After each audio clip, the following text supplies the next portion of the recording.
So what is actually this earthquake? You know the science, geology. ये earthquake क्या है? Tectonic plates होती हैं. What is tectonic plates? It's a very big solid rock, a mass, thousands of kilometers. ये बहुत बड़ी एक चट्टान समझ ले जमीन के नीचे है, कई हजार किलोमीटर बड़ी, और ये मूव करती रहती है. और जब ये दो मूव करती करती स्टक हो जाती हैं, ये मेरे पास यूएस जियोलॉजिकल सर्वे की तहकीक है, यूएसजीसी की मुसद्दका है. ये जब मूव करते करते आपस में स्टक हो जाती है, फंस जाती हैं, अब ये हिल नहीं पाती, तो स्ट्रेस पैदा होता है. और ये स्ट्रेस जब फ्रिक्शन से तेज हो जाता है तो एनर्जी रिलीज होती है. ये एनर्जी लहरों की सूरत में अर्थ को हिला के रख देती है, उसको जलजला कहा जाता है. अच्छा, ये तो बात साइंस ने कह दी, टेक्टोनिक प्लेट्स हैं, हिलती है, ये तो रीजन हो गई.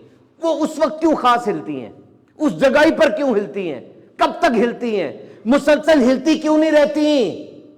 ये सब अल्लाह रब्बुल इज्जत की कुदरत है.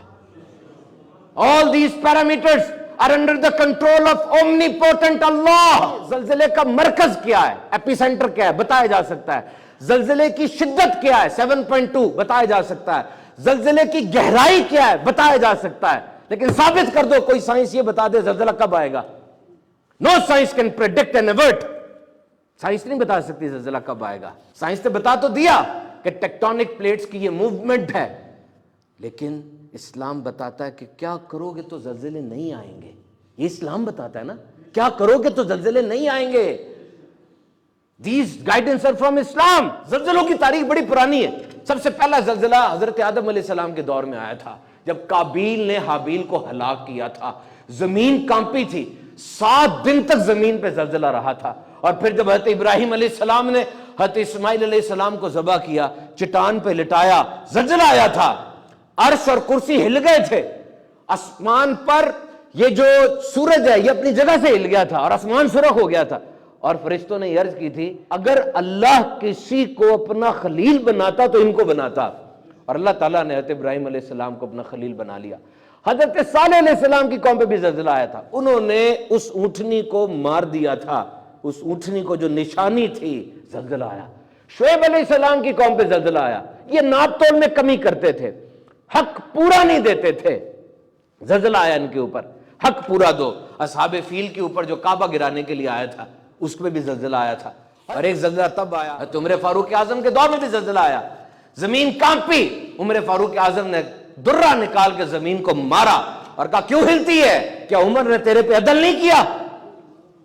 तो मेरे मोहतरम सामीन किराम, ये जलजला, बीबी आयशा सिद्दीका फरमाती हैं, जब जिना को हलाल समझा जाएगा, शराब पीने लगेंगे और गाने बाजे को मशगला बना लेंगे, अल्लाह की गैरत को जोश आएगा और जमीन को हुक्म होता है कि वो जलजला बर्पा कर दे. हज़रत सालेह अलैहिस्सलाम के दौर में जलजला नबी की नाफरमानी थी और हुजूर ने फरमाया, इंतजार करो सुर्ख आंधियों का, जमीन में धंस जाने का, जलजलों के आने का, सूरतें बदल जाने का. कब?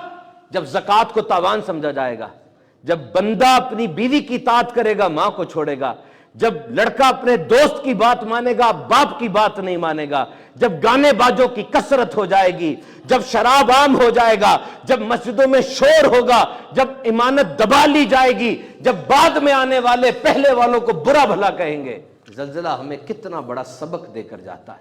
पहला सबक तो याद रखिएगा, your life can change in A split second without you even anticipating और एक्सपेक्टिंग.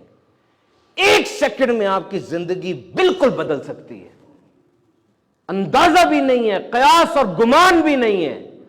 सारे सपने ख्वाब लेकर सोते हो, अचानक सब कुछ बदल जाएगा. और number 2, you could be living comfortably with no financial hardships, but you may become recipient of zakat. तुम बड़े अमीर हो, तुम्हारे पास कोई मुआशी बदहाली नहीं है, जेबें भरी हुई हैं, लेकिन सेकंड में तुम ज़कात लेने वाले बन सकते हो. कुछ नहीं रहेगा तुम्हारे पास. रात को तुम सोते हो आमतौर पे रिश्तेदारों, दोस्तों का बुग़्ज़, हसद, कीना, दुश्मनियां लेके. और यह जलजला सुबह आया था, सुबह के वक्त वो सारी दुश्मनियां, कीने लेकर दबे के दबे ही रह जाओगे, उठ नहीं पाओगे. तो माफ कर दो, معاف کرنا سیکھو اور معافی مانگنا سیکھو. یاد رکھو ہر ایک کو توبہ کی سعادت نہیں ملا کرتی. توبہ جلدی کر لینی چاہیے. زندگی بہت مختصر ہے، جتنا ٹائم ملا ہے اسے اللہ کی یاد میں گزارو. رٹ صرف اللہ کی ہے.